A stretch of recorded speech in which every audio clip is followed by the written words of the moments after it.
While it definitely looks like Thanos remains in the #1 spot in the Marvel stat metagame despite getting 3 nerfs in the last 2 sets of balance changes, there are some things going on in the format right now that are worth talking about, and as always, I've got some sweet pocket picks and some high potential decks from Untap that could be breakouts. Let's go ahead and dive on into the details, shall we?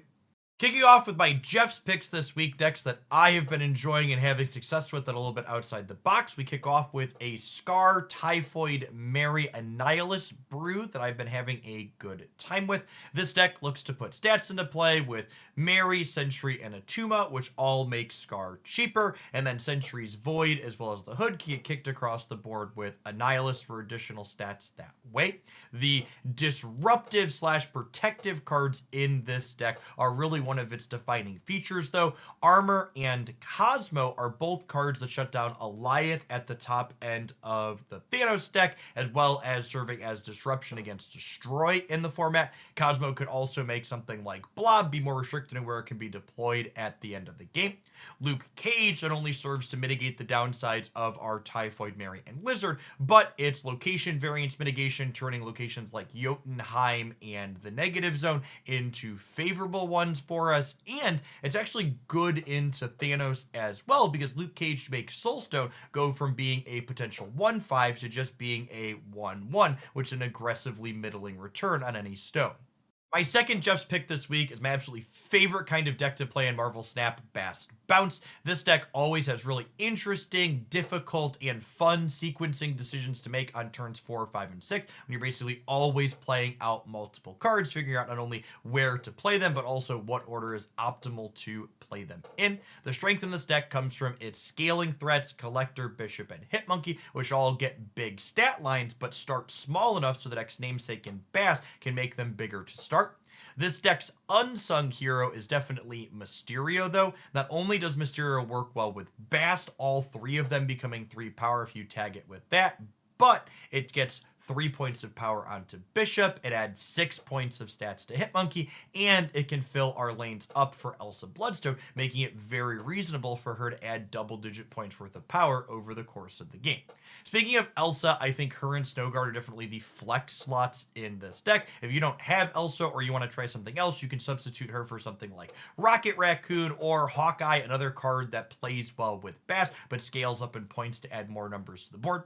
Snowguard provides valuable utility, mitigating some location variance for this deck, letting you into places like Crimson Cosmos and Sanctum Sanctorum, but most importantly, that Snowguard Hawk gives us important counterplay against Limbo decks that'll often go over the top of the numbers we can produce if they're allowed to have a 7th turn of the game. If you're missing Snowguard, I think similar to Elsa Bloodstone, I recommend replacing her with something that simply adds stats to the board so you can make as big a numbers as possible most consistently. Our first high potential deck this week, putting up impressive stats and albeit smaller sample size on Untapped post Infinite, is Thor Tech. This deck list is looking to use that Thor, Beta Ray build, Jane Foster package as a way to get really efficient stats into play that most importantly can duck opposing tech cards like Shang-Chi, because we wait until that 6th and final turn of the game to grow them up in tandem with this deck's own tech cards, Enchantress, Shang-Chi, Shadow King, Killmonger, and Mobius to disrupt what the opponent has going on. The last couple of slots in the deck get rounded out by Zabu to make our plethora of 4 energy cards cheaper on the last turn of the game, as well as Maximus and Miss Marvel as efficient ways to add extra points of stats to the board, and that big flourish on the final turn, just in case our interactive bits aren't quite good enough to get the job done. Our second high potential deck this week is a really interesting take on clutter. We have the typical Hood, Sentry, Annihilus package as a way to get stats into play, but going one step past that, we're also leveraging Mockingbird in tandem with Debris kicking up rocks and a Cable grabbing a card from our opponent's deck to have a 9 power card that can slam down at an incredibly discounted rate.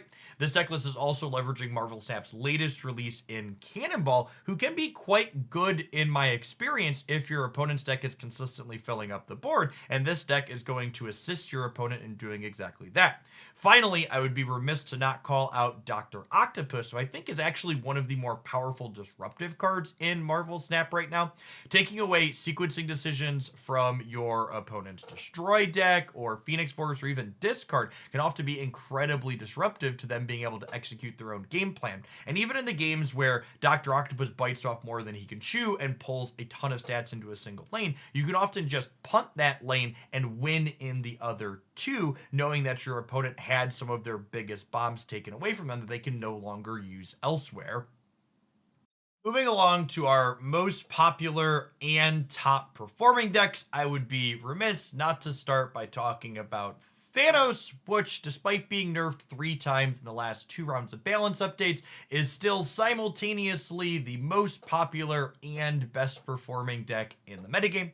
It is worth noting, as someone that follows the stats very closely, the rate at which Thanos is better than the other things in the top performing category has, albeit closed a little bit, since Mind Stone was increased to a 2 cost and Psylocke lost a point of power. That being said, I think it's still objectively the best deck in the format by at least some margin. Noteworthy development in Thanos this week is that the more popular builds of Thanos are no longer leveraging Professor X, instead choosing to play Magneto as an additional 6-drop, but this does not come for free, because let's move on to our text top performing deck this week, which is Destroy! One of the things I always say is that one of the signs the metagame is healing at least a little bit is Destroy is creeping its way back into being a top performing deck in the metagame. I definitely think the nerf to Psylocke's power, making Professor X less effective and thus less popular in Thanos, has given Destroy breathing room to be successful again. While this deck doesn't have a high play rate just yet, I expect that will change over the coming weeks as it is better positioned now. Not only can it play into Thanos better with the absence of Professor X, but Destroy can successfully give Discard a run for its money in terms of being the top linear deck in the format, since the numbers that this archetype generates can keep up with what Discard puts onto the board fairly consistently. Our third and final top performer this week is Shuri Phoenix Force featuring Nimrod. I think this deck's rise to success is a very similar story to Destroy. Professor X is down, so being able to spread around the board is up, and the pure linear numbers that this deck is putting into play are able to keep up with Discard, which is definitely one of the best ways to get ahead of that deck, because Interaction has a difficult time against things like Dracula.